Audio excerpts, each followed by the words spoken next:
ये किसी की मोटरसाइकिल की अगर चाबी गुम हो गई हो तो स्टेज पर आकर मुलाकात कर लें, यहाँ मौजूद है। अस्सलामु अलैकुम वरहमतुल्लाहि वबरकातुह।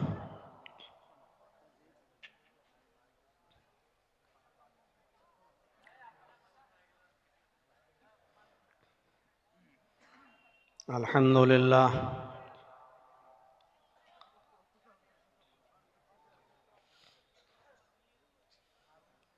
अल्हम्दुलिल्लाहि नहमदुहु व नस्तईनुहु व नस्तगफिरुह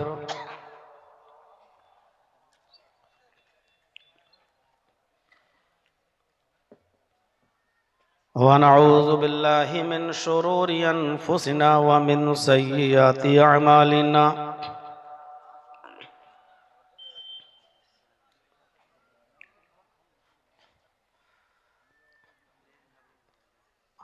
मन यहदिहिल्लाहु फला मुज़िल्ल लहु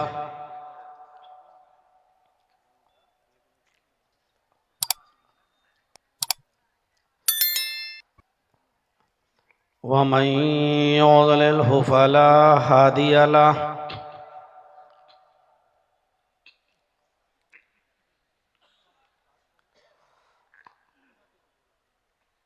व अशहदु अल्ला इलाहा इल्लल्लाहु वहदहु ला शरीक लहु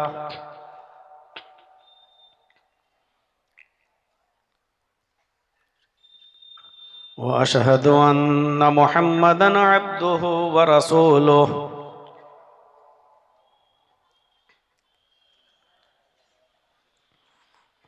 अम्मा बाद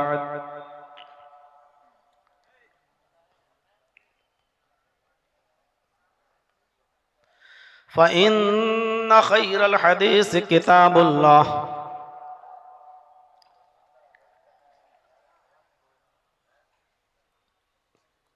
व खैरल हदी हदी मुहम्मदिन सल्लल्लाहु अलैहि वसल्लम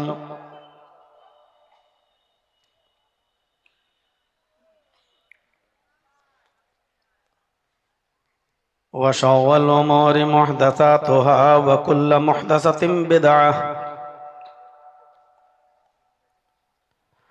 व कुल्लु बिदअतिन ज़लालह व कुल्लु ज़लालतिन फिन्नार।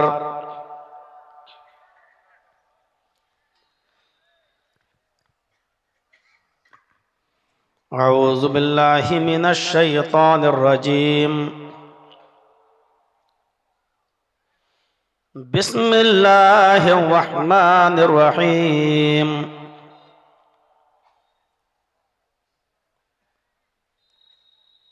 व अनकिहुल अयामा मिनकुम वस्सालिहीन मिन इबादिकुम व इमाइकुम इन यकूनू फुक़रा युग़निहिमुल्लाहु मिन फ़ज़लिहि वल्लाहु वासिउन अलीम।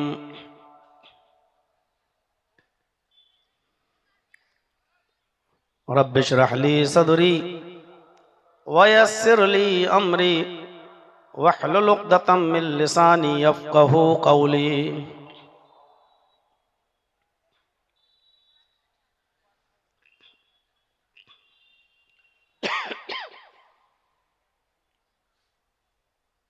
स्टेज पर बैठे हुए मुअज़्ज़ज़ और मुअक्कर उलमाए किराम, जामिया सलफिया रियाज़ुल उलूम के सेक्रेटरी और असातिज़ा किराम, दीगर अराकीन और मेंबरान, खुर्दमनियन, साहिबगंज और उसके अतराफ़ व अकनाफ से तशरीफ़ लाए हुए मुअज़्ज़ज़ सामीईन हज़रात, पर्दा नशीन इस्लामी ख़वातीन माँ और बहनों, कौम व मिल्लत के लायकवर नौजवानों, मुस्तक़बिल के होनहार अज़ीज़ बच्चों, ये चैनल वाले अपना थोड़ा सा नीचे करें, पीछे वालों को दिक्कत हो रही है। स्टैंड नीचे कीजिए आप। हमें नहीं दिखाई दे रहे हैं तो आप लोग तो लगा के टान देते हैं कुतुब मीनार की तरह। सब लोग नीचे करिए, आप लोग भी अंदर नीचे करिए, नीचे करिए या फिर हटा दीजिए, बंद कर दिए। मैं बोल रहा हूं ना, आप पीछे से क्यों आ रहे हैं, मार रहे हैं? बिल्कुल नीचे करिए, हमको ही नहीं दिख रही पब्लिक तो आप उनको कैसे दिख रहे होंगे? ये दोनों भी नीचे करो।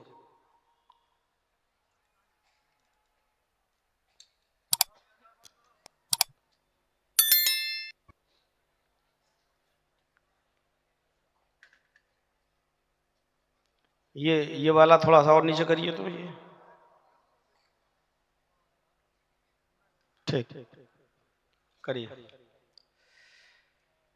अल्हम्दुलिल्लाह, आप लोगों का 2 रोज़ा प्रोग्राम बहुत खूबसूरती के साथ चला और अब ये उसका दूसरा दिन है और बिल्कुल लास्ट की तरफ हैं आप। मुख्तलिफ उलमा ने कल भी आपके सामने खिताब किया और मुख्तलिफ उलमा को आज भी आपने सुना। अल्हम्दुलिल्लाह, बच्चों ने जो हिफ्ज़ किया है उनकी दस्तारबंदी भी हुई और उनकी दस्तारबंदी के मौके पर मैं भी यहाँ मौजूद था। अल्लाह रब्बुल आलमीन इस इदारे को दिन दूनी और रात चौगुनी तरक्की अता फरमाए, हासिदों के हसद से महफूज फरमाए और इस इदारे से पढ़ने वाले और पढ़कर निकलने वाले बच्चों को इस्लाम का सिपाही बनाए। यकीनन आपने कल से मुख्तलिफ अनावीन पर गुफ्तगू सुनी है और हर उन्वान, हर टॉपिक वक्त के लिहाज से अहम था। मैं आज आपके सामने जिस टॉपिक को उठा रहा हूं वो भी हमारे मुआशरे का एक हिस्सा है। मुआशरे में बहुत सी बुराइयां हैं, शराब, जुआ, नशावर चीज़ें, बेपर्दगी, उरियानियत, बेहयाई और भी बहुत सी बुराइयां हैं। उन बुराइयों पर उलमा ने गुफ्तगू की है। मुआशरे में फैली हुई उन्हीं बुराइयों में नहीं हो रहा नीचा और ऊपर कर दिया आपने तो। आप ये देखिए पीछे बैठे हैं लोग, कैसे दिखेगा उनको?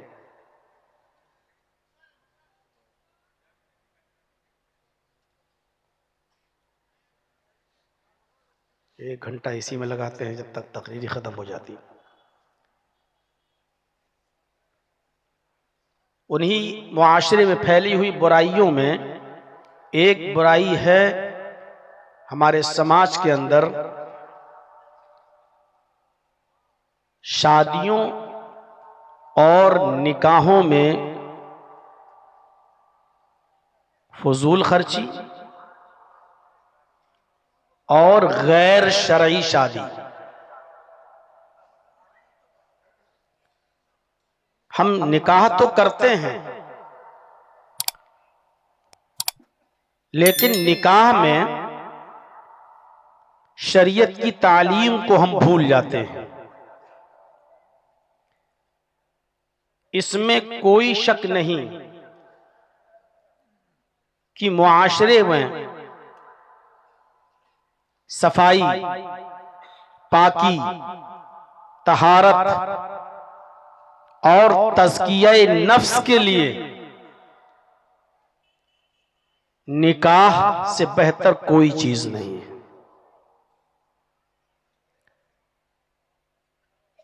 शादी का जो सबसे अच्छा और अहम फायदा जो है उसको नबी अकरम सल्लल्लाहु अलैहि वसल्लम ने खुद बयान फरमाया है बुखारी किताबुन निकाह के अंदर। पहले तो शादी की अहमियत पर जोर दिया और उसके बाद शादी का मकसद बताया है कि ये मकसद क्या है। हमारे आज के खिताब में जो कुंवारे लोग हैं वो तो लपेटे ही जाएंगे, जो शादीशुदा हैं वो भी लपेटे जाएंगे। थोड़ा संभल कर बैठिएगा। शादी की अहमियत बताते हुए अल्लाह के नबी सल्लल्लाहु अलैहि वसल्लम ने फरमाया, नौजवानों को हुक्म दिया, या माशर शबाबी मन इस्तता मिनकुमुल बाअह फलयतज़व्वज। आए नौजवानों, अगर तुम्हारे अंदर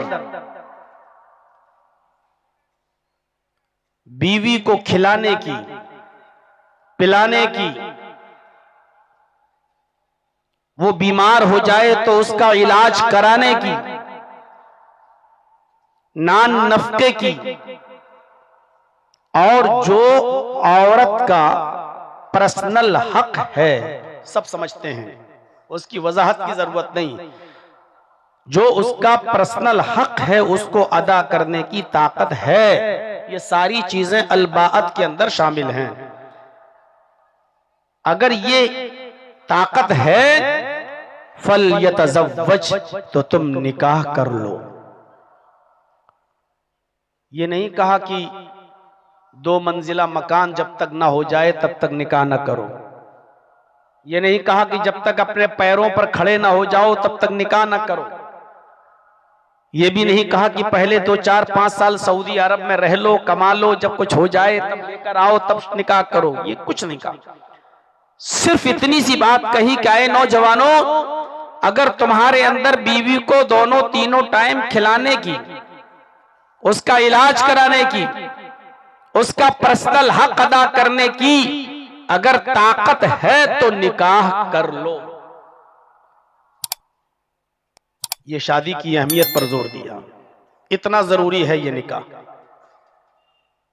और उसके बाद फरमाया, निकाह किस लिए किया जाता है, सबब क्या है, रीजन क्या है, शादी करने का फायदा क्या है। फ़इन्नहु अग़द्दु लिलबसर व अहसनु लिलफरज, इसलिए कि निकाह करने के बाद इंसान की निगाहें झुक जाती हैं। फ़इन्नहु अग़द्दु लिलबसर, शादी, निकाह इंसान की नजरों को नीचे कर देता है, झुका देता है। मतलब समझ रहे हो, शादी करके बीवी आपके पास आ गई, अब आपकी नजरें झुक गई, यानी शादी से दूसरों की बहन बेटियां महफूज हो जाती हैं। निकाह करने से निगाहें झुक जाती हैं। निकाह करने के बाद इंसान दूसरों की मां बहन बेटियों की तरफ नजरें उठाकर नहीं देखता है। वह अहसनु लिल फरज, और निकाह करने से शर्मगाह की हिफाजत होती है। अभी तक जो बेलगाम घोड़े थे निकाह के बंधन में बंध चुके हो, अब तुम अपनी शर्मगाह का नाजायज इस्तेमाल नहीं करोगे। शर्मगाह की हिफाजत होती है। देख रहे हैं, शादी की ताकत हो तो निकाह कर लो, शादी से निगाहें झुक जाती हैं, शर्मगाह की हिफाजत होती है। और उसके बाद फरमाया, अगर ताकत नहीं है, बीवी को खिला नहीं सकते, उसको पिला नहीं सकते, उसका इलाज नहीं करा सकते, उसको रहने के लिए छप्पर नहीं दे सकते, उसको पहना नहीं सकते और उसका पर्सनल हक अदा नहीं कर सकते, फमन लम यस्तति फअलैहि बिस्सौम, तो अल्लाह के नबी ने फरमाया तो तुम नफली रोजे रखा करो। रोजा नफली, इसलिए कि रोजा रखने से इंसान की शहवत कंट्रोल में हो जाती है। रोजा रखने से इंसान के अंदर तकवा और परहेजगारी आता है। परहेजगारी जब आती है, तकवा आता है, तो रखोगे तब भी तुम दूसरों पर गलत नजर नहीं डालोगे। निकाह का ये फायदा बयान किया है मुहम्मदुर रसूलुल्लाह सल्लल्लाहु अलैहि वसल्लम ने। क्या ये फायदे हमारी शादियों में नजर आ रहे हैं? एक हदीस पढ़ी है अभी हमने आपके सामने, सिर्फ एक हदीस। इस हदीस पर अगर गुफ्तगू करूं तो बहुत लंबी बात आगे बढ़ सकती है। ताकत में क्या क्या चीजें शामिल हैं, नान नफके में क्या क्या चीजें शामिल हैं, बीवी को खिलाने और पिलाने की ताकत। इसका ये मतलब नहीं कि वो बीवी जब तुम्हारे घर पे आए तो रोजाना पिज्जा मांगे, रोजाना बर्गर मांगे, रोजाना बिरयानी मांगे तो उसको खिलाओ, नहीं। अपनी बीवियों के साथ रहो दस्तूर के मुताबिक, यानी मुआशरे में, समाज में और सोसाइटी में खाने और पीने का जो रवाज है, जो चलन है, उसके मुताबिक। अगर आपके यहाँ दाल भात खाया जा रहा है तो आपको अपनी बीवी को वही खिलाना है। आपके यहां अगर 200-250 रुपए की साड़ी पहनाई जा रही है तो आपको अपनी बीवी को वही पहनाना है। अगर वो 10,000 का सूट मांगेगी तो उसकी बात नहीं मानी जाएगी। ये अलबात में शामिल है खिलाने की। जो तुम खाओ वो अपनी बीवी को खिलाओ, जो तुम पहनो वो अपनी बीवी को पहनाओ।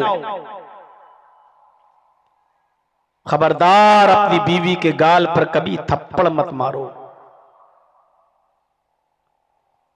वो दूसरी बहस हो जाएगी, फिर हम दूसरी तरफ बहक जाएंगे। आए नौजवानों, अपनी बीवी को खिलाने पिलाने की और उसका पर्सनल हक अदा करने की ताकत है। उसको रखने के लिए, सर छिपाने के लिए जगह दे सकते हो। जो तुम पहनते हो वही उसको पहना सकते हो, जो तुम खाते हो वही उसको खिला सकते हो, जहां तुम रहते हो उसको वहीं रख सकते हो। बीमार हो जाओ, जिस डॉक्टर से तुम अपना इलाज कराते हो, अगर वो बीमार हो जाए तो अपनी इस्तिताअत के मुताबिक, हैसियत के मुताबिक डॉक्टर से उसका इलाज करा सकते हो और उसका पर्सनल हक भी अदा कर सकते हो। तो तुम निकाह कर लो। इसके बाद इजाजत नहीं है कि अब तुम और इंतजाम करो कि हम 5 मंजिल मेरा मकान हो जाए और हम अपने पैरों पे खड़े हो जाएं, हमारी सरकारी नौकरी लग जाए, हम टीचर हो जाएं, किसी स्कूल के सरकारी गवर्नमेंट जॉब हो जाए। अब आप इंतजार कर रहे हैं और आपकी उम्र 25 से 30 हो गई है और अभी तक आप पैरों पे खड़े नहीं हो रहे हैं। ये नहीं चलेगा। इतनी चीजें अगर हैं आपके पास, जो खुद खाते हो वही अपनी बीवी को खिला सकते हो, जो खुद पहनते हो वैसा ही अपनी बीवी को पहना सकते हो, जहां तुम रहते हो वहीं पर उसको रख सकते हो। तुम जिस हैसियत के डॉक्टर को दिखाते हो उसी हैसियत के डॉक्टर से उसका भी इलाज करा सकते हो। तो निकाह कर लो। निकाह करने से तुम्हारी निगाहें झुक जाएंगी।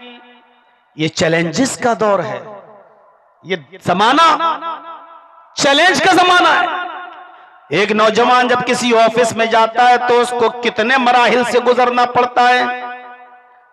जिस ऑफिस में वो बेचारा काम कर रहा है उधर लड़कियां भी काम कर रही हैं, उनके बढ़ाना लिबास पर नजर पड़ती है, उनके मेकअप पे नजर पड़ती है, उनके ड्रेसों पे नजर पड़ती है, उनके चाल चलन पे नजर पड़ती है। इन तमाम चैलेंजेस का मुकाबला करता है। अब वो घर आता है, बहुत से फितने में डूबा हुआ है, वो घर आकर चाहता है कि हम सुकून हासिल करें। लड़का भी पैरों पे खड़ा ही नहीं है। थोड़ा बहुत कमाया उसको अय्यारी मक्कारी में लुटा दिया, 1000-2000 रुपए खर्च करके आया, अपने दिल में लगी हुई आग को कहीं बुझा कर आया, बाप से पूछा जा रहा, बेटे की शादी हुई, बाप कहता बेटा अपने पैरों पे खड़ा हो जाए तब करेंगे।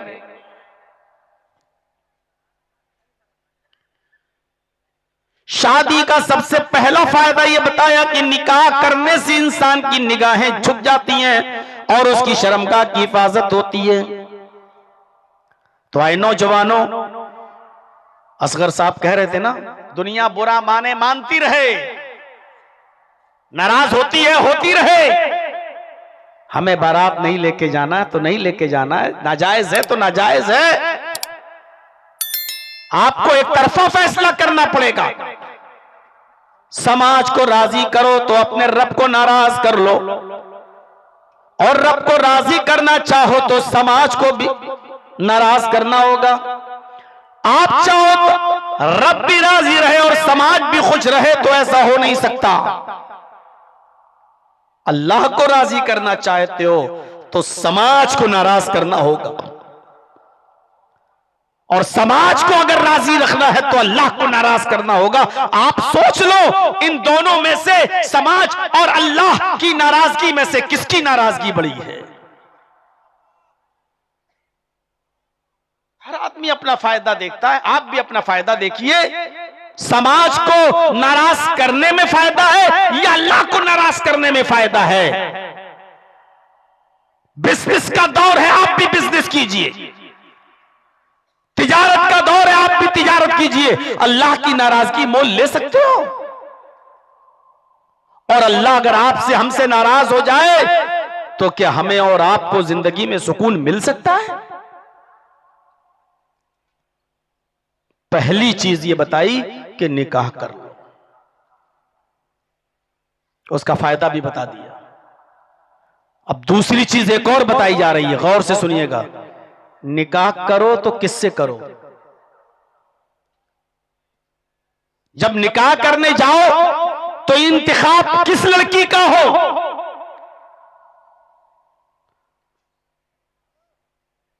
तुनकाहुल मरातु लिअर्बईन लिमालिहा वलिहस्बिहा वलिजमालिहा वलिदीनिहा फज़फर बिज़ातिद्दीन। अल्लाह के नबी सल्लल्लाहु अलैहि वसल्लम फरमाते हैं, लोगों, आमतौर पर निकाह करने में 4 चीजें देखी जाती हैं। लोग निकाह करते वक्त इन 4 चीजों पर नजर डालते हैं। लिमालिहा, समाज का एक तबका होता है जिसको लड़की पढ़ी लिखी से कोई मतलब नहीं, हस्बो नसब से कोई मतलब नहीं, हुस्न जमाल से कोई मतलब नहीं। समाज का एक तबका ऐसा होता है जो सिर्फ ये देखता है कि हम जिस लड़की के साथ अपने बेटे की शादी कर रहे हैं वहां हमें माल कितना मिलेगा। लिमालिहा, ये नजर होती है कुत्ते की, उस घर पर की हमें हड्डी कहां से मिलेगी। मिसाल बहुत सख्त है लेकिन सही है, हमें कोई पछतावा नहीं है इस मिसाल को पेश करने में। जिसके अंदर ये सिफत हो उसको बुरा लगे, मेरे बाप का क्या जा रहा। तो समाज का एक तबका ये देखता है कि हमें माल कितना मिलेगा, और यही से मामले बिगड़ते हैं। साहब, आप जो कुछ भी देंगे हमें थोड़ी देंगे, आप तो जो कुछ भी देंगे वो तो अपनी बेटी को देंगे। इसको कहते हैं भीख मांगने का एक्सपर्ट, तजर्बेकार आदमी। ये आदमी भीख मांगने में बड़ा माहिर और एक्सपर्ट है, बात अपनी बहुत घुमा फिरा कर पेश करता है। साहब, 5 किलोमीटर दूर पर दुकान है हमारी, हम मांग तो नहीं रहे हैं, लेकिन रोजाना ऑटो से जाता है, या हमारा बेटा रोजाना उससे जाता है, आपके ये बैटरी वाली गाड़ी से जाता है, जिसको आपके यहाँ क्या बोलते हैं, टिर्री, टोटो, इससे बैठ के जाता है। तो पीछे से दीजिए आप, सामने से आके, हमारा भी फिर दिमाग होगा चाय पीने का। तो मेरे भाइयों, अगर आप मोटरसाइकिल दे देंगे तो आसानी हो जाएगी। वैसे हमें मांग नहीं रहे हैं, अगर दे दोगे तो आसानी हो जाएगी। इसको कहते हैं एक्सपर्ट। जैसे वो भिखारी दरवाजे पे आता है, दे तो उसका भी भला, न दे तो उसका भी भला। हालांकि वो न देने वाले का भला नहीं सोच रहा है, लेकिन ये उसकी स्टाइल है, भीख मांगने में एक्सपर्ट है, तजर्बेकार है। इसी तरीके से ये भी तजर्बेकार है। हम मांग नहीं रहे हैं, ये किराया बच जाएगा अगर आप उसको बाइक दे दोगे, मोटरसाइकिल दे दोगे। किसके लिए कमाएगा? अपनी बीवी बच्चों ही के लिए तो कमाएगा। ये एक भीख मांगने का एक क्या बोलते हैं, टेक्निक है। तो कुछ लोगों की, समाज के कुछ लोगों की नजर इस पे होती है, लिमालिहा, हमें माल कितना मिलेगा, वलिहस्बिहा, कुछ लोग होते हैं हस्ब व नसब देखते हैं, जात बिरादरी देखते हैं। जर्जीत साहब अंसारी हैं तो लड़की भी अंसारी हो, हम खान हैं तो लड़की भी खान हो, हम 5 मंजिला बिल्डिंग के मालिक हैं, स्टेटस में लड़की का बाप भी 5 मंजिल की बिल्डिंग का मालिक होना चाहिए। हमारा बेटा बीकॉम एमकॉम किया है तो लड़की भी कम से कम एमकॉम ना सही तो बीकॉम होनी चाहिए। स्टेटस हमारा ऊंचा होना चाहिए, स्टेटस। कुछ लोग होते हैं जो हस्ब नसब देखते हैं कि हम जिस खानदान के हैं, हमारा खानदान, हमारा हस्ब नसब जो है वो लड़की का है या नहीं। आप सुनने आए हो, मुझी को आपसे माफी मांगना पड़ रही है, ये चैनल वाले नहीं नीचे कर पाएंगे। इनका चैनल चलता है, इनको यूट्यूब से बहुत कमाई होती है, इनकी चलने दीजिए।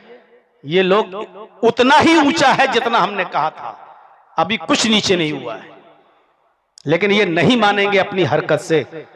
जब तक हम इन सबको हटाकर बंद नहीं करेंगे तब तक ये अपनी हरकत से बाज नहीं आएंगे। क्या फर्क पड़ रहा है? हमको यहां आदमी नहीं दिखाई दे रहे हैं, वो और मौलवी होंगे जो अकेले में बिठा दो तब भी बोल देंगे। हम नहीं बोल पाते हैं यार, मेरी आदत नहीं है। ये बताइए, इसको बिल्कुल इस लेवल पे होना चाहिए। यहां बिल्कुल आप खड़ा किए बैठे हैं, और जैसे ही हमने बोलना शुरू किया फिर धीरे धीरे ऊपर हो गया। हम नहीं देख रहे हैं क्या? अब अगर नहीं अब माने तो ऐसी मिसाल दूंगा कि या तो भागोगे या गाली दोगे फिर हमको। उसने उठा के ऊपर से नीचे कर दिया। ये ऊपर वाले कैसे नीचे होंगे? उधर का उठा के नीचे कर दिया, उससे तो हमें कोई दिक्कत ही नहीं है। ये उन ऊपर वालों से दिक्कत है, ये जो मोबाइल लगे हुए ऊपर। वो देखो कैसे आराम से बैठे हुए। भैया ऊपर में आप भी शामिल हैं।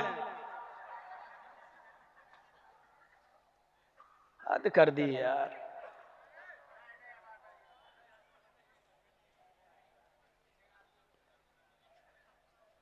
कितना रुपया महीना आ जाता है यूट्यूब से? सही बताइएगा ईमानदारी से। आज इन सब से चंदा लीजिएगा मदरसे वाले। ये हिफ्स के लिए सब मदरसे में 1 महीने का पूरा 1 दिन का एक हर चैनल वाला दे। छोड़ दो बेटा, नहीं कर पाओगे तुम। हम जितना नीचा चाहते हैं उतना नहीं कर पाएंगे। तुम्हारे बाप क्या दादा भी नहीं कर पाएंगे। आप नहीं कर पाओगे। रहने दीजिए, आप ही लोग थोड़ा सा बर्दाश्त कर लीजिए। आ जाने दीजिए इनकम इनके खाते में। कल से आओ, तुम्हारे एक भी चैनल हम लगने देते हैं तब बताएंगे हम।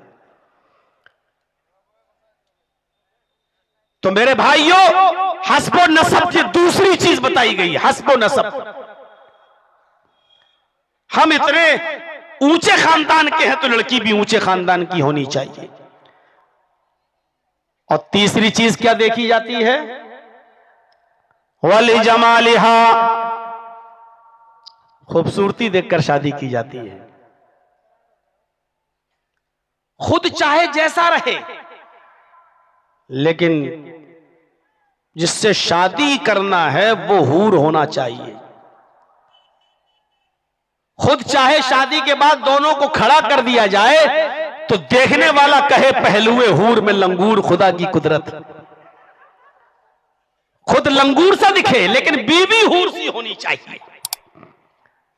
कुछ लोग ऐसे हैं जो खूबसूरती देखकर शादी करते हैं, उनको कुछ नहीं।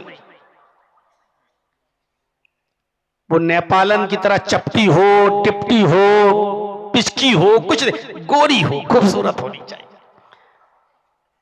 कुछ होते हैं जो हुस्नो जमाल देखकर शादी करते हैं, और कुछ लोग ऐसे भी हैं, समाज का एक तबका ऐसा भी है जो चौथी चीज को भी देखता है, क्या? वलिदीनहा, दीनदारी, लड़की दीनदार हो। आज के जमाने में दीनदार लड़की बहुत मुश्किल है। आप अगर ये समझते हैं कि मदरसे में पढ़ने वाली लड़की दीनदार होगी, तो ये आप धोखे में हैं। अगर आप ये समझते हैं कि बुर्के में 24 घंटे रहती हो, बुर्के में नकाब ना उतारती हो, वो बहुत दीनदार होगी, तो आप धोखे में। हम ऐसी ऐसी आलिमाओं को जानते हैं जो मदरसों से पढ़ के निकली हैं, आलिमा हैं, डिग्री ली है, फाजिल हैं, लेकिन अपने बाप को धोखा देकर गैर मुस्लिम लड़कों के साथ शादी की, मंदिर में फेरे लगाए हैं, सिंदूर लगाया है। आज के जमाने में दीनदार लड़की मिल जाए ये बहुत बड़ी नियामत है, लेकिन मसला यह है कि दीनदार लड़की हम पहचानेंगे कैसे? यकीनन ये मुश्किल काम है, ये बहुत मुश्किल काम है। तो 4 चीजें देखकर शादी की जाती हैं। अल्लाह के नबी सल्लल्लाहु अलैहि वसल्लम ने कामयाब किसको कहा है? आपने फरमाया फस्फर बिज़ातिद्दीन, दीन को देख, दीनदार लड़की को तरजीह दो, दीनदार लड़की को। अभी मैं बताऊंगा, अभी तो मैं तमहीद बांधा हूं, मैं तमहीद। ये चैनल वालों ने अभी मिजाज बनने ही कहा दिया, मेरा मूड अभी तक बना नहीं है। अभी दीनदारी का मायार बताऊंगा अभी आपको, और ऐसी दीनदारी का मायार आज न मदरसे की लड़कियों में मिलेगा, न उन मौलवन और आलिमा बनाने वाले उनके माँ बाप के अंदर ये दीन का मायार उनको मिलेगा। मेरे भाइयों, सिर्फ ये कह देना कि मेरी बेटी ने कुरान पढ़ लिया, माशाअल्लाह, मदरसे में पढ़ती है, ये मदरसे में पढ़ लेना दीनदारी का मायार नहीं होता है। क्या मदरसे में पढ़ने वाला और मदरसे से पढ़ के निकलने वाला हर मौलवी दीनदार होता है? अगर डॉक्टर बनने के बाद बहुत से डॉक्टर लुटेरे होते हैं, इंजीनियर बनने के बाद बहुत से इंजीनियर चोर होते हैं, ऐसे ही मदरसों से पढ़ने के बाद बहुत से मौलवी भी चोर होते हैं। रमजान के महीने में मैं अक्सर अपने इलाके में रहता हूं, इटावा में, इतने मदरसे वालों को फर्जी पकड़ता हूं जिनका कोई मदरसा नहीं। कहां से आ रहे हैं? बिहार से। कहां से आ रहे हैं? झारखंड से। कहां से आ रहे हैं? बंगाल से। और मेरा चप्पा चप्पा देखा हुआ बिहार का, बंगाल का, झारखंड का।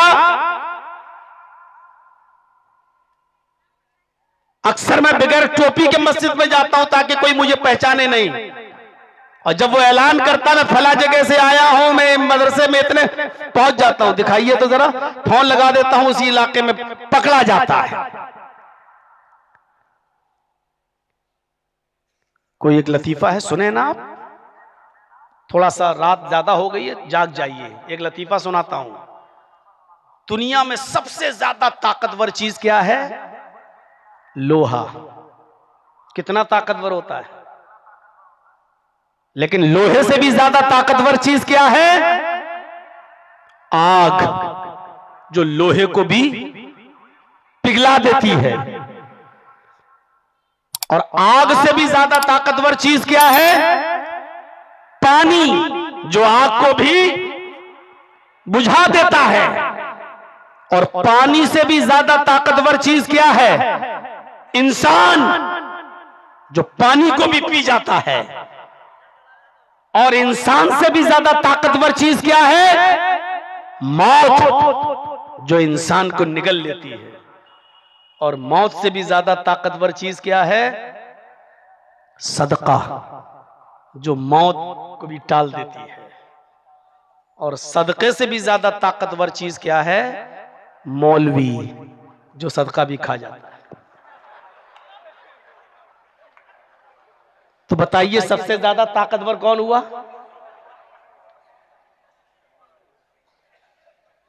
सबसे ज्यादा ताकतवर कौन हुआ? अब आप जाग गए होंगे, मौलवी होकर मौलवी की बुराई करना पड़ रही है इन चैनल वालों के चक्कर में। दुनिया में सबसे ज्यादा ताकतवर लोहा, लोहे से भी ज्यादा ताकतवर आग जो लोहे को पिघला देती है। आग से ज्यादा ताकतवर चीज क्या है? पानी, जो आग को भी बुझा देता है। पानी से भी ज्यादा ताकतवर क्या है? इंसान, जो पानी को भी पी जाता है। इंसान से भी ज्यादा ताकतवर चीज क्या है? मौत, जो इंसान को डस लेती है, खा जाती है। मौत से भी ज्यादा ताकतवर चीज क्या है? सदका, जो मौत को टाल देता है। और सदके से भी ज्यादा ताकतवर चीज क्या है? मौलवी, जो सदका भी खा जाता है। तो मौलवियों से टक्कर मत लेना, अच्छे बुरे सब में है। इंजीनियर अच्छा है तो बुरा भी है, डॉक्टर अच्छा है तो बुरा भी है। ऐसे भी डॉक्टर हैं बेचारे जो मरीज को तड़पता हुआ नहीं देख सकते, जानते हैं कि गरीब आदमी है, बेचारे 50-50 हजार 1-1 लाख रुपए छोड़ देते हैं, जाओ कोई बात नहीं, आप बहुत गरीब है। ऐसे भी डॉक्टर मौजूद हैं, ऐसे मौलवी भी मौजूद हैं बेचारे जो बहुत शरीफ है, बहुत नेक है। मैंने ऐसे उलमा की तारीख भी पढ़ी है जो मदरसा चलाते थे दिल्ली में। मदरसा दिल्ली के अंदर दिन में पढ़ाते थे और रात में स्टेशन पर कुलीगिरी का काम करते थे। उसी मौलाना का मदरसा, रात में कुली का काम करते थे। रात भर लोगों का सामान अपने सर पे उठाकर स्टेशन के बाहर पहुंचाते थे। जो कमाते थे सुबह वही पैसा मदरसे के बच्चों पर खर्च करते थे। एक दिन बिहार से कोई बच्चा पढ़ने के लिए पहुंचा, दाखिला लेना था, रात में पहुंचा, ये स्टेशन पे उतरे ये बच्चे, यही मौलाना साहब कुली का ड्रेस पहने हुए बच्चों का सामान उठा लेते हैं। चलो कहां जाना है? कहा मैं तो मदरसे में दाखिला लेने आया हूं, आप कितने पैसे लेंगे? कहा इतने। तय हो गया, आगे बढ़ गए, सामान बाहर रख दिया। बच्चों ने जब पैसे निकाल के दिए तो कहा कि तुम लोग मदरसे में पढ़ने आए हो और फला मदरसे में जा रहे हो, मैं मेहमान रसूल से पैसे नहीं लेता, जाओ तुम जाओ। चले गए वो बच्चे। सुबह जब इंटरव्यू देने के लिए ऑफिस में पहुंचे और जब ऑफिस का दरवाजा खुला तो सामने वही मौलाना बेचारा जुब्बा पहने हुए, वही सर पे अमामा पहने हुए मौजूद।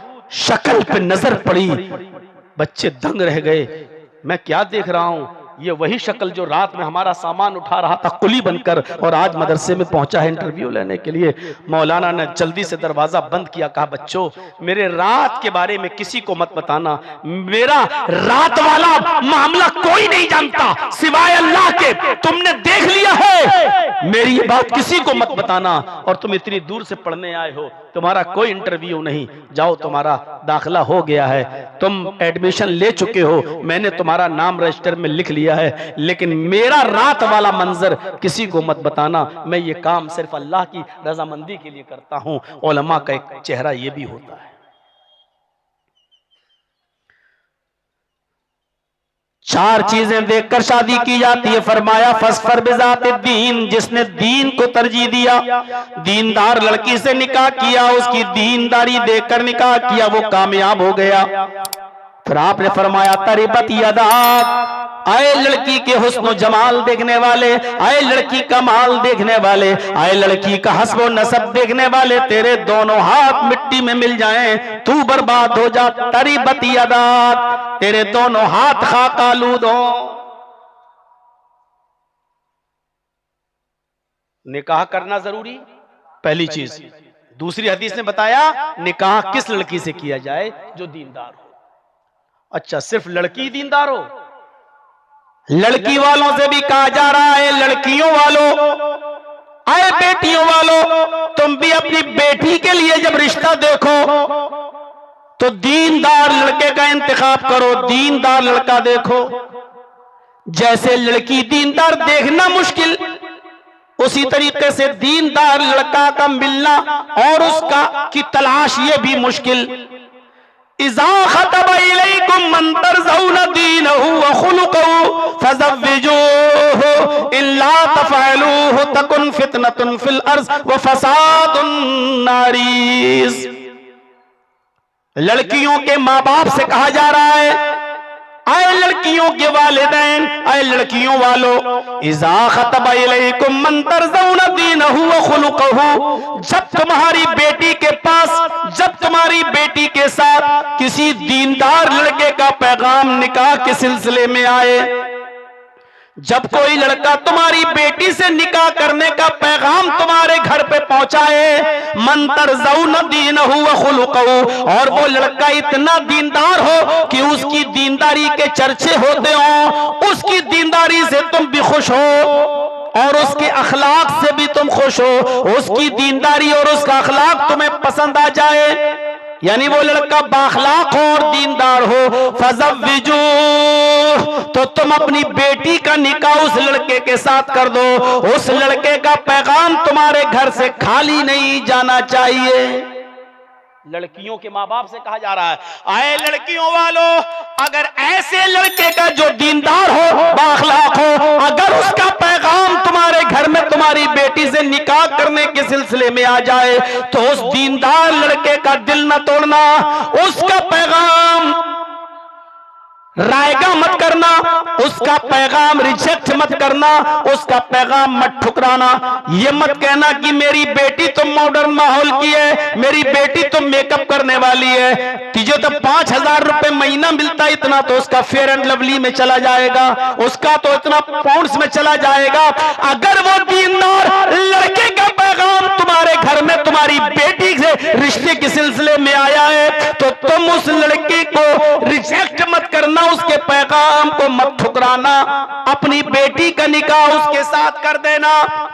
अगर आए लड़कियों वालों सुन लो, आए खुर्द मनियन के लोगों, साहिबगंज और झारखंड के लोगों सुन लो, अगर उस लड़के का पैगाम तुमने रिजेक्ट कर दिया, तो अल्लाह के नबी क्या केयरफुल कर रहे हैं, मुतनब्बा कर रहे हैं, होशियार कर रहे हैं, फरमाया इल्ला तफअलूहु, अगर तुमने ऐसा न किया, उस लड़के का पैगाम कबूल न किया और अपनी बेटी के साथ उसका निकाह न किया, तकुन फितनतुन फिल अर्ज़ व फसादुन अरीज़, जमीन में फितना फैल जाएगा, जमीन में फितना फैल जाएगा, वो फसादुन अरीज़, और लंबा चौड़ा फसाद बर्पा हो जाएगा।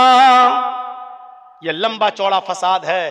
तुमने दीनदार लड़कों से अपनी बेटियों का निकाह करना गवारा नहीं किया, अल्लाह ने तुम्हारी बेटियों को सिंदूर लगाने पे मजबूर कर दिया है, मंदिरों में शादियां करने पे मजबूर कर दिया है। 3 लाख लड़कियां सिर्फ महाराष्ट्र के अंदर ऐसी हैं, 3 लाख लड़कियां ओनली महाराष्ट्र के कोर्ट में ये एप्लीकेशन दे चुकी हैं कि मेरी उम्र 17 साल की है, इसलिए मैं अभी अपनी मर्जी से शादी नहीं कर सकती, 1 साल के बाद मैं अपनी मर्जी से राकेश, रंजन, पप्पू, फला से मैं अपनी मर्जी से शादी करूंगी, उस वक्त मैं बालिग हो जाऊंगी, मेरा बाप, मेरा भाई इंटरफियर कर सकता है, लिहाजा मैं आज ही एप्लीकेशन दे रही हूं कि मेरी बाप की ना सुनी जाए, मेरे भाइयों की ना सुनी जाए, मेरे समाज की ना सुनी जाए, मैं अपनी मर्जी से फला फला के साथ शादी के बंधन में उसी धर्म के अनुसार चेंज होने के लिए तैयार हूं जिस धर्म का वो मानने वाला है। ये 3 लाख मुस्लिम लड़कियों की एप्लीकेशन सिर्फ महाराष्ट्र के अंदर मौजूद है। तुमने दीनदार लड़कियां नहीं देखी और लड़कियों वालों ने दीनदार लड़के नहीं देखे, तो जमीन में ऐसा फितना फैला, ऐसा फितना फैला कि आज देख लो क्या कारनामे हो रहे हैं। सुनते हो ना, उत्तर प्रदेश का एक गुंडा ऐलान करता है कि जो भी हमारा हिंदू भाई किसी मुसलमान लड़की से शादी करेगा तो उसको इतने लाख रुपए का चेक दिया जाएगा और इतने इतने साल तक उसको रहने के लिए फ्लैट मिलेगा। और फितना क्या होता है, इसके ऊपर कोई कार्रवाई नहीं हो सकती। क्यों? क्योंकि आप भी जानते हैं कि उसके ऊपर किसका हाथ है। और अभी आप कह के देखिए, आप कह के देखिए, कोई इस कौम की लड़की से शादी करके लाएगा तो इतना पैसा, अभी धर्मांतरण के चक्कर में और धर्म परिवर्तन के चक्कर में, लफ्ज़ जिहाद के चक्कर में आप अपनी जमानत नहीं करा पाएंगे। हम आह भी करते हैं तो हो जाते हैं बदनाम, और तुम कत्ल भी करते हो तो चर्चा नहीं होता। ये फितने तो देखोगे, ये जमीन पर फसाद देखोगे। क्यों? क्योंकि लड़के वालों ने दीनदार लड़कियां देखना छोड़ दी और लड़कियों वालों ने दीनदार लड़के देखना छोड़ दिए। देखो ये दिन, आज क्यों रो रहे हो? अल्लाह के रसूल ने तो 1400 साल पहले कह दिया था कि जमीन में फितना फैल जाएगा और लंबा चौड़ा फसाद होगा। देखो, लड़कों वालों से भी कहा कि तुम सिर्फ दीनदारी देखकर शादी करो, लड़कियों के माँ बाप से भी कहा कि तुम लड़के के अंदर दीनदारी देखो, और दीनदार लड़के का पैगाम तुम्हारे पास आ जाए तो उसको रिजेक्ट मत करो। अब दुनिया कुल्लुहा मताउन व खैरु मताए दुनिया अल मरातु सालिहा। आए नौजवानों, दुनिया पूरी की पूरी फायदा हासिल करने की चीज है। अल्लाह के नबी फरमाते हैं दुनिया की सबसे बेहतर फायदे की चीज, दुनिया की सबसे बेहतर फायदे की चीज नेक औरत है। अल मरातु सालिह, नेक औरत है। जिस शख्स को नेक औरत निकाह में मिल गई, समझ लो कि दुनिया ही को जन्नत उसकी बन गई। और अगर किसी औरत के निकाह में कोई डायन आ गई,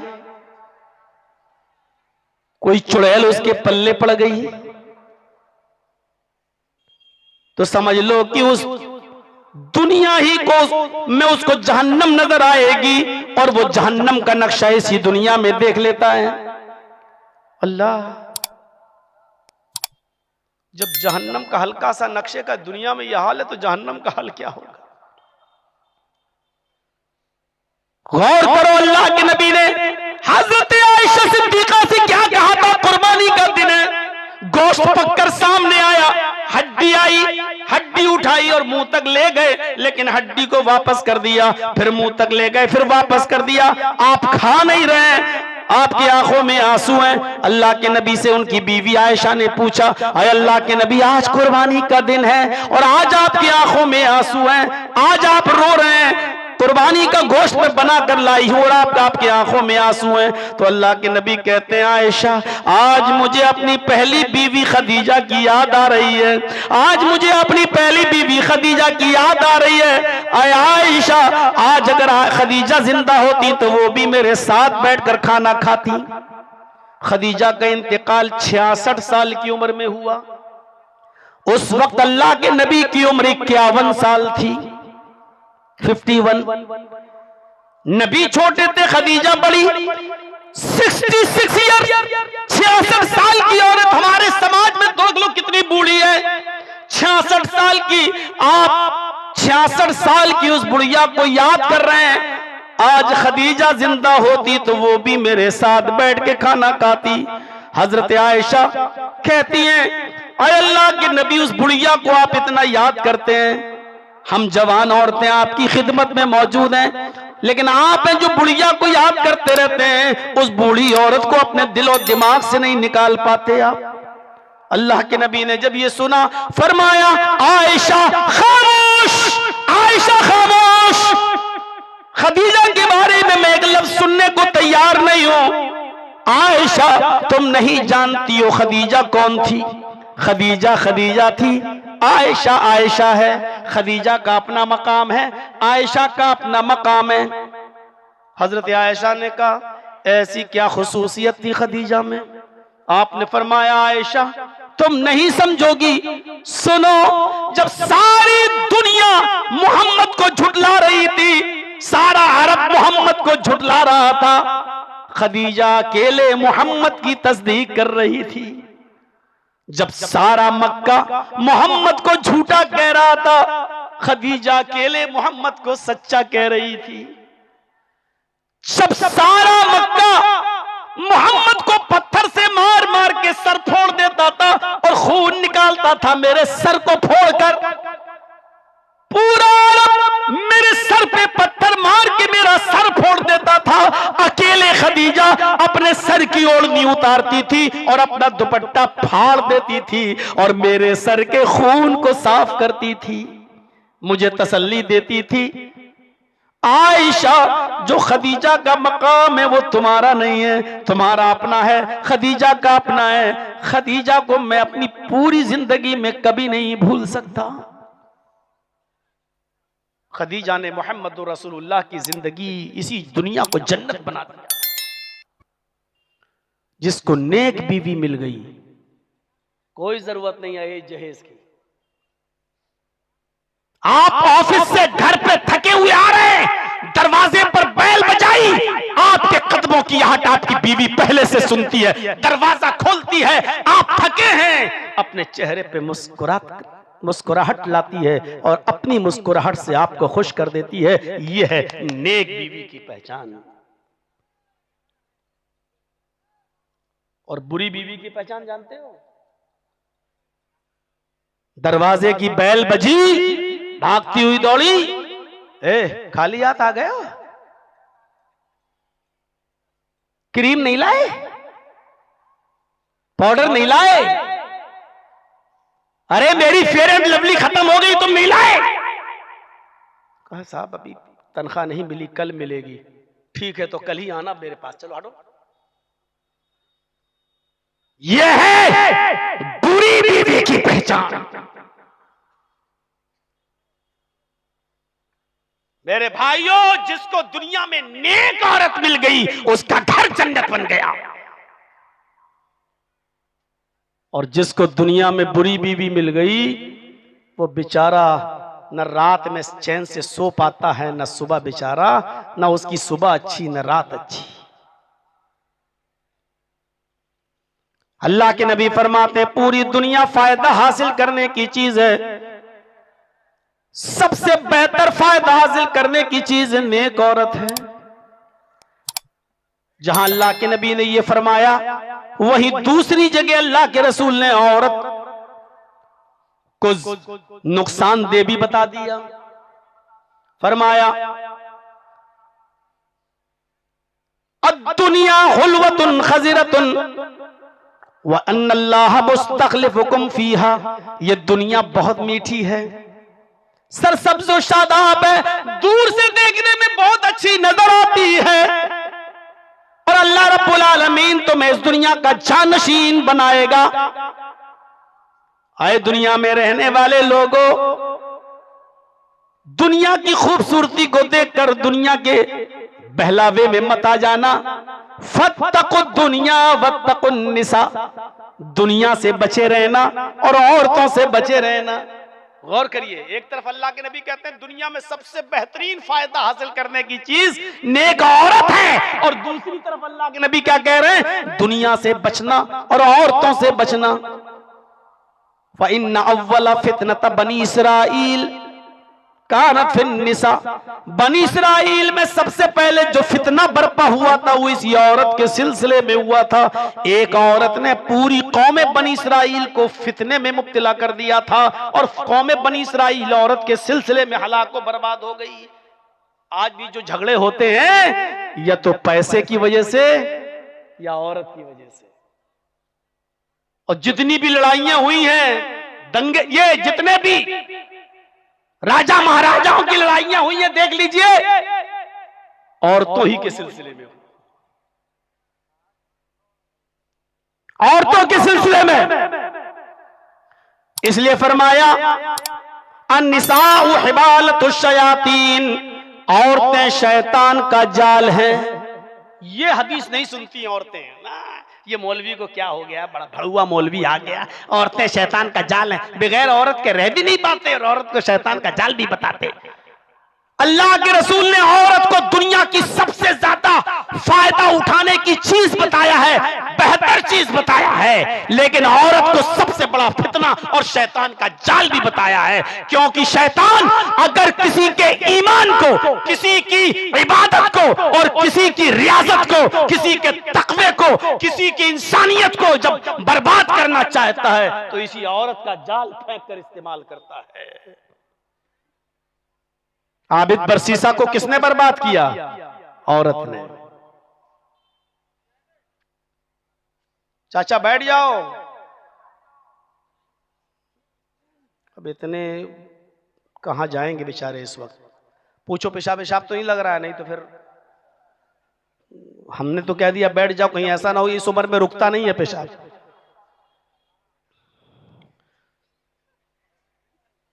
तो हिबालत शयातीन भी का शैतान का जाल, शैतान इसी जाल का इस्तेमाल करके बहकाता है, ईमान बर्बाद करता है, लुटाता है। गौर कीजिएगा, 5 हदीसें मैंने आप तक आपके सामने पढ़ दी हैं। आइए अब मैं चलता हूं वो कुरान की उस आयत पर जो मैंने खुतबे मसनूना के बाद पढ़ी है। पहली चीज मैंने क्या बताई, नौजवानों निकाह कर लो, यानी निकाह की अहमियत। निकाह से निगाहें झुक जाती है, शर्मगाह की हिफाजत होती है। इतना जोर दिया अल्लाह तबारक व तआला ने, अल्लाह के नबी ने तो दिया ही दिया, अल्लाह ताला ने भी निकाह पर इतना जोर दिया कि पूरी समाज और सोसाइटी के लोगों को हुक्म दिया, सुनो खुर्दमनियन वालों, आज तुम्हारे यहां इसलिए तुम्हें मुखातब कर रहा हूं, कल कहीं और जाएंगे तो उसको मुखातब करेंगे। अल्लाह ने समाज सोसाइटी के लोगों को मुखातब करके क्या कहा, वअनकिहुल अयामा मिनकुम वस्सालिहीन मिन इबादिकुम व इमाइकुम। बहुत प्यारी आयत, इसके तर्जुमे पर गौर कर लो मेरे भाइयों। तुम में से जो गैर शादीशुदा हैं, लड़के या लड़कियां, आए समाज वालों, आए सोसाइटी में रहने वालों, आए गांव वालों, आए मोहल्ले वालों, तुम उनका निकाह करा दो। मां बाप से नहीं कहा, ये समाज में मान लीजिए खुर्दमनियन है, एक इलाका है, अब समाज का हर आदमी देखे कि कौन 18 साल 19 साल 20 साल का लड़का हो गया और शादी नहीं कर रहा है, पूरे समाज को उसकी फिक्र होनी चाहिए कि उसकी शादी कराओ। जो लड़की बालिग हो चुकी है उसके बारे में समाज के लोगों को इल्म होना चाहिए कि फला की लड़की बालिग हो चुकी है, अब उसका निकाह करा दो। और खुल के बोल रहा हूं आज, मुझे नहीं मालूम आज के बाद बुलाया जाएगा कि नहीं बुलाया जाएगा, लेकिन सुन लो, समाज के लोगों को चेताया जा रहा है, जो गैर शादीशुदा हैं उनका निकाह कर दो, चाहे वो लड़के हो या लड़कियां। आपके समाज में तो 30-30 साल के लड़के घूम रहे हैं जिनकी शादियां नहीं हुई हैं, 25-25 और 28-28 साल की लड़कियां हैं जिनकी शादियां नहीं हुई हैं। कहा जा रहा है ये फितना है, फितना। आए समाज के लोगों, इनकी शादियां करा दो। ये खुले हुए सांड हैं, पता नहीं कब किस गाय के ऊपर चढ़ बैठे। ये जुमला मैं इस्तेमाल कर रहा हूं, बुरा लगेगा, लगेगा। अगर डॉक्टर ही ये सोच ले कि इंजेक्शन लगाने में तकलीफ होगी तो फिर तो बच्चा सेहतयाब हो गया। अगर जर्राह ये सोच ले कि छुरा मारने से बच्चे को तकलीफ होगी तब तो फोड़ा सही हो गया। ये खुले हुए सांड हैं, आवारा घूम रहे हैं। अगर चाहते हो कि आपके घरों में रहने वाली गायें महफूज रहें तो इन खुले हुए सांडों को बांध दो बंधन से, शादियां करा दो। सामने बैठ के अगर हंसोगे तो भगा देंगे हम यहां से। मेरी नजर हर तरफ है। ये 30 साल का लड़का भी घूम रहा है। तुम्हारे घर में एक बेटी है, कैसे तुम्हें नींद आ जाती है, तुम सो जाते हो, ये नहीं सोचते हो कि ये कितना खतरनाक हो सकता है। और आज के जमाने में मोबाइल, आज के जमाने में यूट्यूब पर मिलने वाला आपका पैकेज, इसने आज 6-6 और 7-7 साल की लड़कियों को, सुना है आपने, फेसबुक पे ही सुना होगा ना, 9 साल की लड़की मां बन गई। 9 साल की लड़की ने एक बच्चे को जन्म दिया। उस लड़की की मां ने लड़की को घर से निकाल दिया, लेकिन लड़की के साथ गलत काम करने वाला कोई और नहीं, उसका 11 साल का भाई था। कहां हो? किस समाज में हो? किस सोसाइटी में जी रहे हो? मेरी बातें तुम्हें बुरी लगती हैं? पुलिस जब घर पे आई तो मां ने लड़के को बचा लिया। नहीं, लड़के ने कुछ नहीं किया। लड़की कह रही है कि हमारे साथ ये काम मेरे भाई ने किया है, लेकिन लड़की ने, मां ने लड़की को आवारा छोड़ दिया, थाने में दे आई, मेरा कोई ताल्लुक नहीं इससे, और अपने लड़के को बचा लिया। 9 साल की लड़की का मां बन जाना, मेडिकल साइंस हैरान है कि ये मां बन कैसे गई, डॉक्टर्स हैरान है ये मां बन कैसे गई। अब बन गई तो बन गई। क्यों? इसकी वजह यह है कि आप अपने घर में 30-30 साल तक अपने लड़कों की और लड़कियों की शादी नहीं कर रहे हो। मेरी बच्ची पढ़ रही है। अरे पढ़ाई क्या आपको शादी से रोकती है? कितने बच्चे आज भी मदरसों में पढ़ते हैं जिनकी शादियां हो गई हैं और पढ़ रहे हैं? कितने लड़के ऐसे हैं जो आप निकाह कर रहे हैं और मदीना यूनिवर्सिटी में पढ़ रहे हैं? अरे निकाह कर दो, कम से कम बातें तो करते रहेंगे। रिश्ता लगा दिया, निकाह हुआ नहीं। वो दोनों ऐसे मोबाइल से चिपके हुए हैं जैसे चुंबक चिपका हुआ। ना ये रात में सो रही है, ना वो रात में सो रहा है। इसकी भी पढ़ाई खराब हो रही है, इसकी भी नींद खराब हो रही है। सुबह इसका भी दिमाग खराब रहता है, उधर लड़के का भी दिमाग खराब रहता है। इन मोबाइलों को हाथ में देकर जो आपने और हमने मुआशरा और समाज को बिगाड़ा है, इसके जिम्मेदार हम और आप हैं। 9 साल की बच्ची का मां बन जाना, एक बच्चे को जन्म देना, हमारा समाज किस तरफ जा रहा है, हमारी सोसाइटी किस तरफ जा रही है। फरमाया अल्लाह ने, व अनकिहुल अयामा मिनकुम, तुम में से जो गैर शादीशुदा हैं, लड़के हो या लड़कियां, आए समाज के लोगों तुम उनका निकाह करा दो। ये तो समाज के लोगों की जिम्मेदारी है, ये तो लड़के और लड़कियों की बात है। अरब के अंदर गुलाम चलते थे, गुलाम। हमने किसी को खरीद लिया, अब वो मेरा गुलाम हो गया। किसी लड़की को खरीद लिया तो वो हमारी लौंडी हो गई। ये बेचे जाते थे और खरीदे जाते थे। देखिए कुरान आगे क्या कह रहा है, कह रहा अपने बेटे और बेटियों ही का नहीं, वस्सालिहीन मिन इबादिकुम व इमाइकुम, अगर तुम्हारे समाज में गुलाम लड़के हों, गुलाम लोग हों जो किसी की मातहती में काम करते हैं, जिनको तुमने खरीद लिया है, या लौंडियां हो, तुम में से जो नेक गुलाम और नेक लौंडियां हों, तुम उनका भी निकाह करा दो। इस्लाम सिर्फ लड़कों लड़कियों की निकाह नहीं, गुलाम मर्दों के और लौंडियों के निकाह में भी पक्ष रखता है कि उनको भी शादियां करने का हक है, क्योंकि ये इंसान की जरूरत है। चाहे वो गुलाम ही क्यों ना हो, वो लौंडियां ही क्यों ना हो, उनका भी निकाह करा दो, क्योंकि बगैर निकाह के अगर रहेंगे तो समाज में फितना फैलेगा, समाज में उरियानियत फैलेगी, समाज के अंदर बुराइयां फैलेंगी। वो समाज के लिए खतरनाक हो सकते हैं, वो समाज के लिए खतरनाक हो सकते हैं। मेरे प्यारे साथियों, गौर कीजिए कुरान कितनी बड़ी बात कह रहा है। अगर तुम में से जो नेक गुलाम हो और जो लौंडियां हो, तुम उनका भी निकाह करा दो। अब क्या है, गुलाम के पास क्या होता है, हमने किसी को खरीद लिया, वो खुद मेरा गुलाम है, अब इसका हम निकाह कराएंगे तो इसके पास क्या होगा, कुछ नहीं होगा ना। हमने किसी लड़की को खरीद लिया, उस जमाने की बात बता रहा हूं जब ये चलता था, तो खरीद लिया, जब वो मेरी लौंडी है तो वो उसके पास क्या होगा, बेचारी के पास कुछ नहीं होगा ना।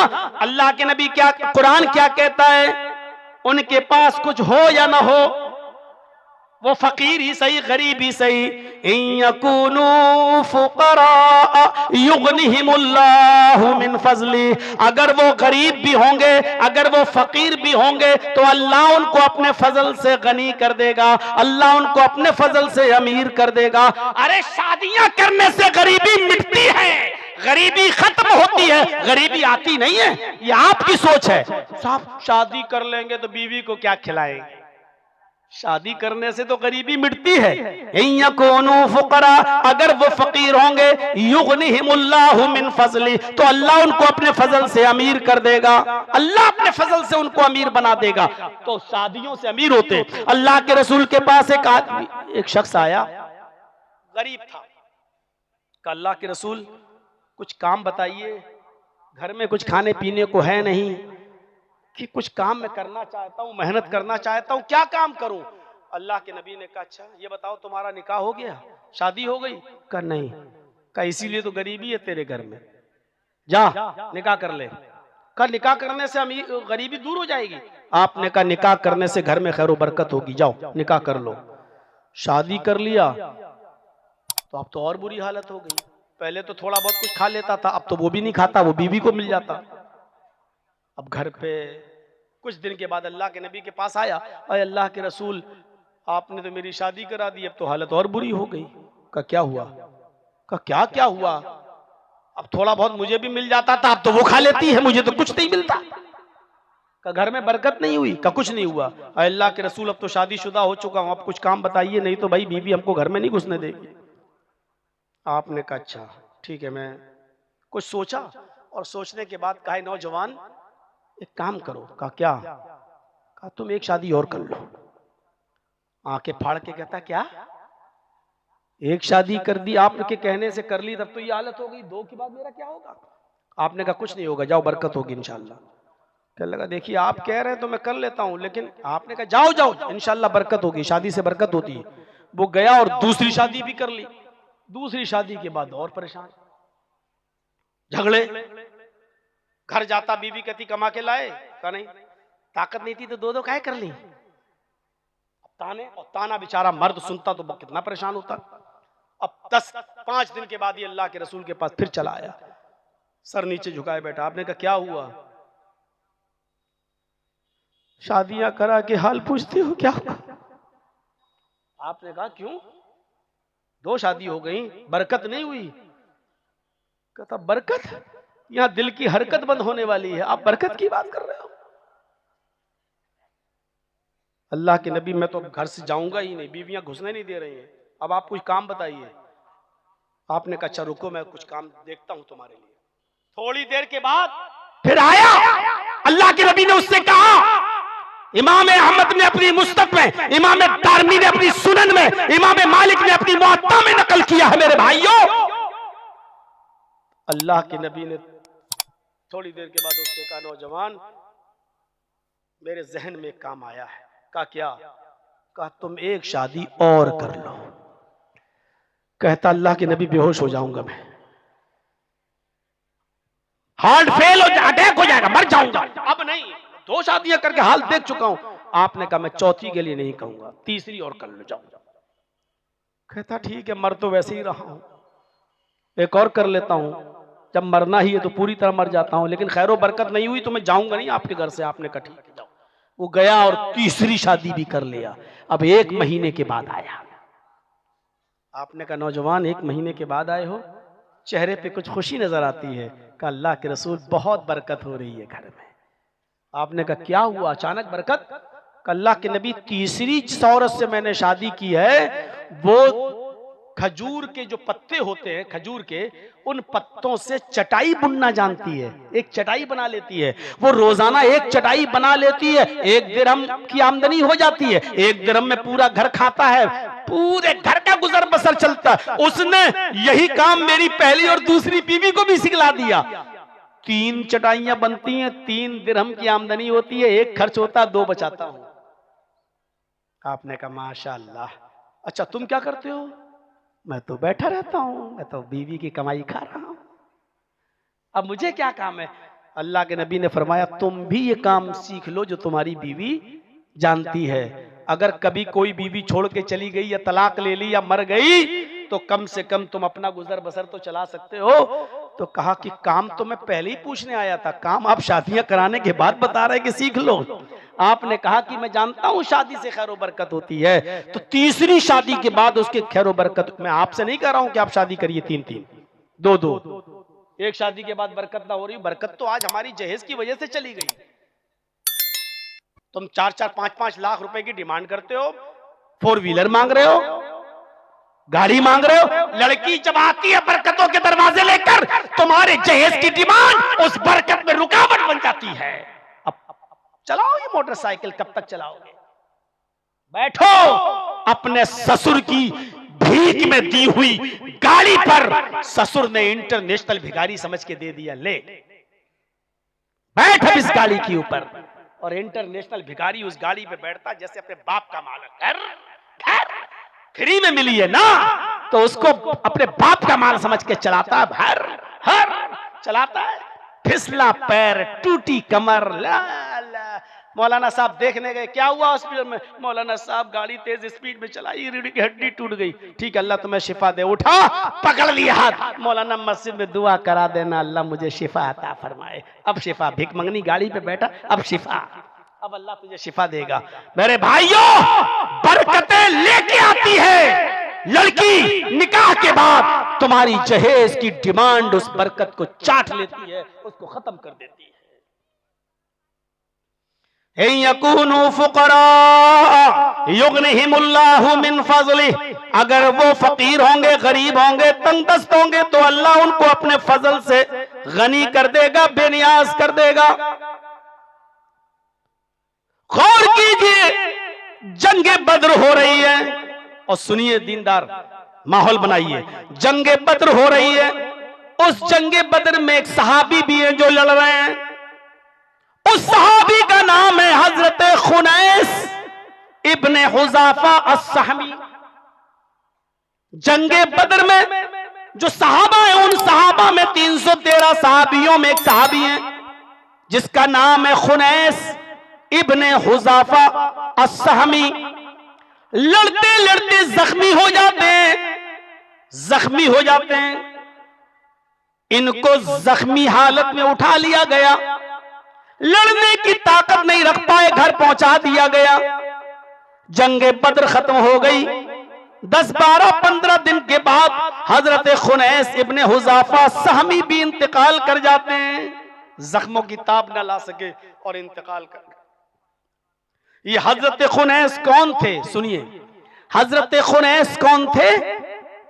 हजरत उमर फारूक के दामाद। ये बात सुन के जाइएगा, अगर आपको जाना ही है, मैं कभी नहीं रोकता हूं, लेकिन इस वाक्य को सुन लीजिए फिर जाइएगा। मेरे भाइयों, हजरत खुनैस हजरत उमर के दामाद थे। हजरत उमर की बेटी हफ्सा का निकाह हुआ था हजरत खुनैस से। आप जानते हैं, खुनैस का जब इंतकाल हुआ तो उस वक्त हजरत हफ्सा की उम्र थी, उमर फारूक की बेटी की उम्र थी 21 साल, 21 ईयर्स, 21 साल। हजरत खुनैस को दफन कर दिया गया। इधर बेटी की इद्दत भी पूरी हो गई, 4 महीने 10 दिन। इधर हजरत उमर फारूक को अपनी बेटी की शादी की फिक्र हुई। मेरी बेटी दामाद जंगे बदर में जख्मी, फिर इंतकाल कर गया, वो शहीद हो गए। अब मेरी बेटी बेवा, मुझे अपनी बेटी का निकाह करना चाहिए। एक दिन का वाकया, मस्जिद में नमाज हो रही थी। हजरत अबू बकर सिद्दीक नमाज पढ़ रहे थे। हजरत उमर फारूक ने नमाज के बाद उनको पकड़ लिया और पकड़ने के बाद कहा, अबू बकर इधर आओ। वो आए। जी, आपको मालूम है कि जंग बदर में मेरे दामाद खुनैस शहीद हो गए। जी मैं जानता हूं। मेरी बेटी हफ्सा बेवा हो गई। जी मुझे मालूम है। मुझे अपनी बेटी के दूसरे निकाह के लिए सोचना है। अच्छी बात है।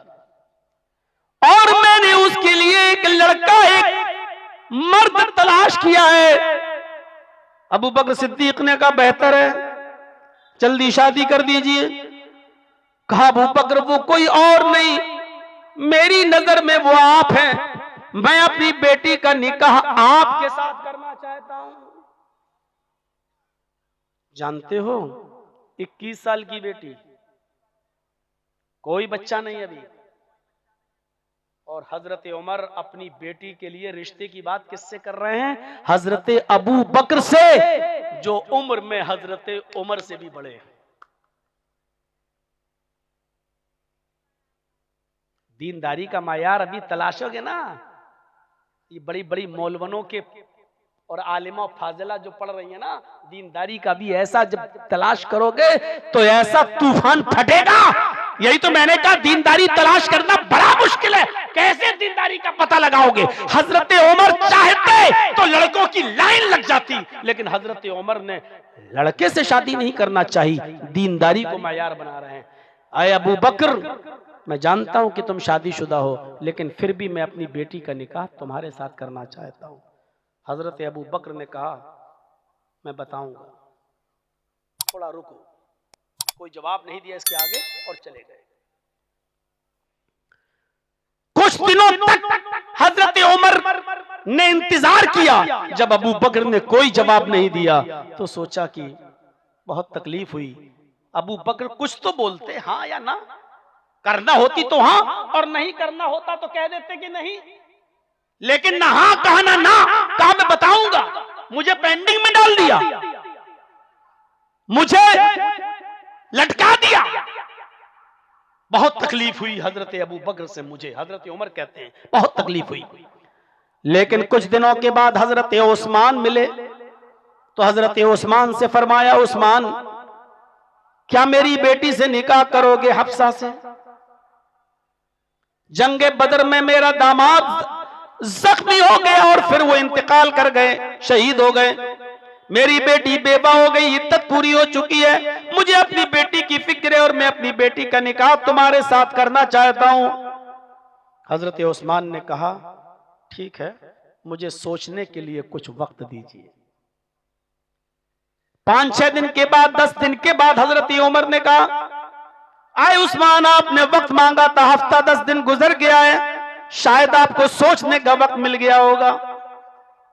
हजरत उस्मान ने कहा, बहुत अच्छे से मैंने सोच लिया है और मैं इस नतीजे पर पहुंचा हूं कि अब मैं आपकी बेटी से निकाह नहीं कर सकता हूं। मशवरा नहीं हो पा रहा है, घर में बात नहीं बन पा रही है, आप अपनी बेटी के लिए कोई और रिश्ता देख लीजिए। हजरत उमर ने कहा, कोई बात नहीं। हजरत उमर कहते हैं, मुझे उस्मान से इतनी तकलीफ नहीं हुई क्योंकि उन्होंने मुझसे कह दिया कि मशवरा नहीं हो पा रहा है, यानी मैं नहीं कर पाऊंगा, साफ साफ मना कर दिया, मुझे तकलीफ नहीं हुई। लेकिन अबू बकर से तकलीफ हुई, इसलिए कि अबू बकर ने ना हाँ कहा ना कहा।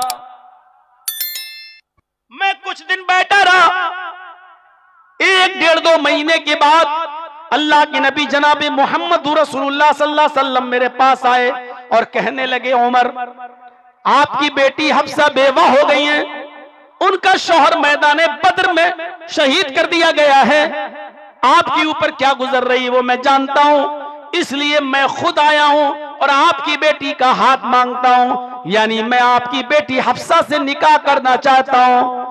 हजरत उमर फारूक ने नबी का चेहरा देखा, मुस्कुराए और खुश हुए और अपनी बेटी का निकाह मोहम्मद रसूलुल्लाह सल्लल्लाहु अलैहि वसल्लम से कर दिया। हजरत मोहम्मद रसूलुल्लाह अबू बकर से 2 साल बड़े।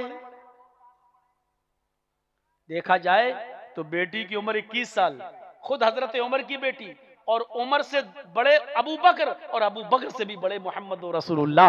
गौर करो, अपनी उम्र से भी बड़े आदमी के साथ हजरत उमर अपनी बेटी का निकाह कर रहे हैं। ये नहीं देख रहे हैं कि वो बेटी की उम्र की है, ये देख रहे हैं कि वो दीनदार घर में जा रही है। दीनदारी का मायार ये होता है, समझ रहे हैं? ये भी नहीं कि नबी की कितनी बीवियां, मेरी बेटी कैसे एडजस्ट करेगी। अल्लाह के रसूल की बीवी हैं और भी बीवियां हैं। हजरत हफ्सा का भी निकाह हो गया।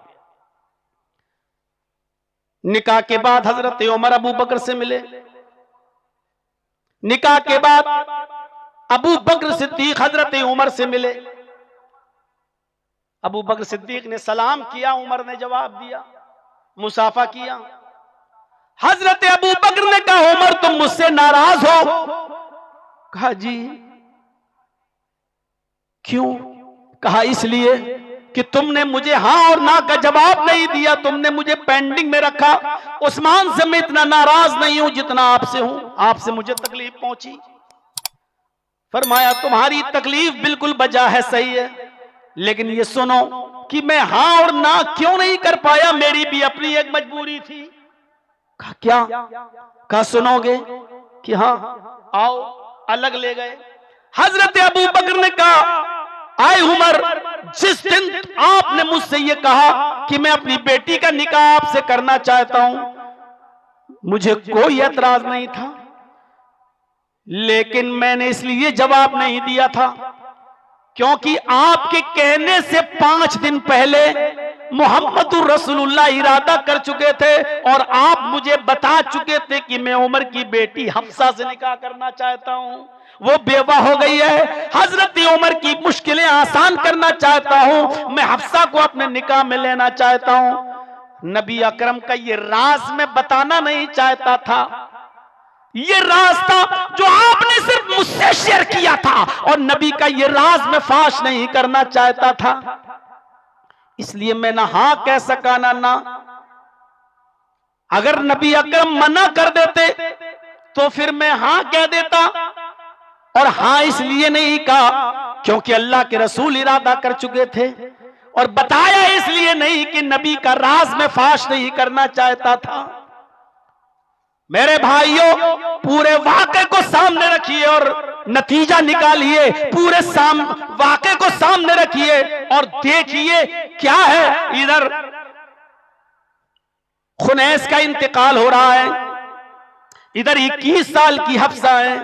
21 साल की हफ्सा के लिए हजरत उमर अबू बकर से बात कर रहे हैं जो उमर से 2 साल बड़े, और जब वहां नहीं बात बनी तो उस्मान से बात कर रहे हैं, वो भी तकरीबन इसी उम्र के। और जब इन दोनों जगह बात नहीं बनी तो अपनी बेटी का निकाह मोहम्मद रसूलुल्लाह सल्लल्लाहु अलैहि वसल्लम से कर रहे हैं।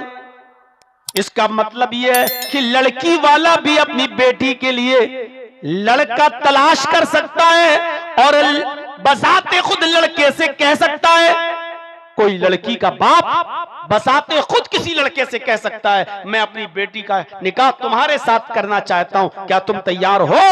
लड़की का बाप कह सकता है, जैसा कि उमर हफ्सा के बाप थे। इन्होंने बसाते खुद हजरत अबू बकर से कहा और हजरत उस्मान से कहा, और अल्लाह के नबी ने हजरत उमर से कहा मैं आपकी बेटी से निकाह करना चाहता हूं। इससे यह पता चला कि कोई लड़का भी लड़की के बाप से डायरेक्ट कह सकता है कि मैं आपकी बेटी से निकाह करना चाहता हूं। शरीयत में ये कोई बुराई नहीं है।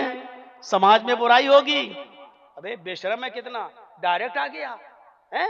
अरे अपने बाप को भेजता, अपनी अम्मा को भेजता, अपनी बहन को भेजता।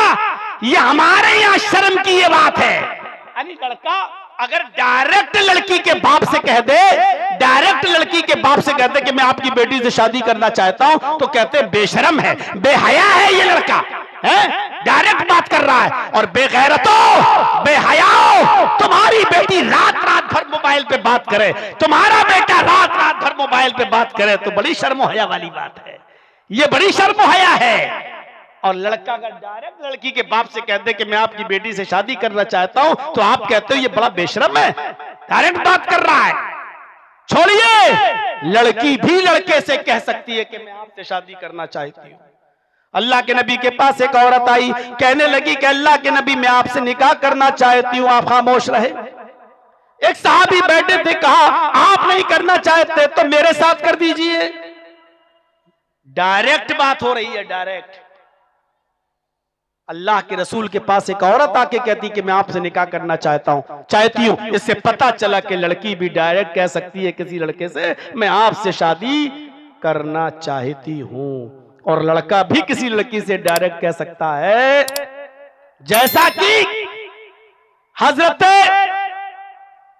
मोहम्मदुर रसूलुल्लाह सल्लल्लाहु अलैहि वसल्लम ने उम्मे सलमा से निकाह किया था, और सलमा, उनके बाप अबू सलमा का जब शौहर का इंतकाल हो गया, इद्दत गुजर गई, तो अल्लाह के रसूल उम्मे सलमा के घर पहुंचे और दरवाजे को दस्तक दी। उन्होंने दरवाजा खोला, आप को अंदर आने की इजाजत दी, तो अल्लाह के रसूल ने कहा, उम्मे सलमा तुम्हारे शौहर का इंतकाल हो गया और मैं तुम्हारे साथ निकाह करना चाहता हूं, क्या तुम तैयार हो? उन्होंने अपनी 2-3 परेशानियां बताई, अल्लाह के रसूल ने उनको सुना और फिर उम्मे सलमा ने निकाह कर लिया। तो मेरे भाइयों, कई चीजें बनती हैं। लड़का डायरेक्ट लड़की के बाप से भी कह सकता है कि मैं आपकी बेटी से शादी करना चाहता हूं, और डायरेक्ट लड़की से भी कह सकता है कि मैं तुमसे शादी करना चाहता हूं। लड़की का बाप भी किसी लड़के से कह सकता है कि मैं अपनी बेटी के लिए आपका बेटा चाहता हूं, और किसी लड़के से भी कह सकता है क्या मेरी बेटी से निकाह करोगे, मैं तैयार हूं। इसी तरीके से लड़की भी डायरेक्ट लड़के से कह सकती है और लड़का भी डायरेक्ट लड़की से कह सकता है। ये इस्लामी तालीमात, उसूल और ज़ाब्ते हैं, ये खत्म नहीं हो सकते, लेकिन हाँ, शरीयत जितनी इजाजत देती है उतनी। अब इससे ज्यादा मोबाइल पर गुफ्तगू करने की नहीं, डेट पे जाने की नहीं, होटल पे मिलने की नहीं, जलसों में आना। सब लोग मौलाना जर्जीस की तकरीर सुनेंगे, हम फला फला जगह जलेबी की दुकान पे तुम्हें मिलेंगे। हैं, क्या समझते हो पागल है जर्जीस? 25 साल से आ रहा है। बिहार में चले जाइए, कटिहार और पूर्णिया, ररिया, जलसों में कितने केस देखे हैं। पकड़े गए लड़का लड़की खेतों में, बिठाए गए, पंचायत बिठाई गई, सब कुछ हुआ, और बेगैरत क्या फैसला करते हैं पंचायत में? लड़का लड़की को लेके भाग गया। अब पंचायत बैठती है तो पंचायत के प्रमुख मुखिया लोग बैठ के क्या कहते हैं? लड़का लड़की को लेके भागा, हाँ 5 लाख रुपए का जुर्माना दो, और नहीं तो उसी लड़की का निकाह उस लड़के के साथ करा दो। बेगैरतो, शर्म करो, ये फैसला करते हो? लड़का जुर्माना देगा, क्यों? सब लड़की को लेके भागा। लड़की नहीं भागी, तेरी लड़की भी तो भागी। जब भागने में दोनों बराबर के शरीक हैं तो जुर्माना सिर्फ लड़का क्यों देगा? यह फैसला करने वालों, कयामत के दिन तैयार रहो, तुम्हारी गर्दनों पर हाथ होगा, तुम बचोगे नहीं अल्लाह के अदल इंसाफ से। जुर्माना सिर्फ लड़का देता है,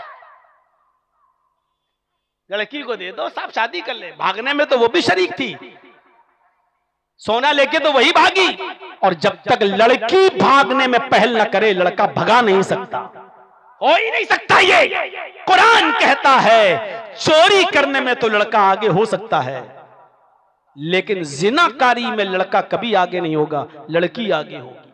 इसीलिए कहा सारिक़ व सारिक़तु फ़क़्तऊ अयदियहुमा, चोरी करने वाले मर्द और चोरी करने वाली औरत दोनों का हाथ काट डालो।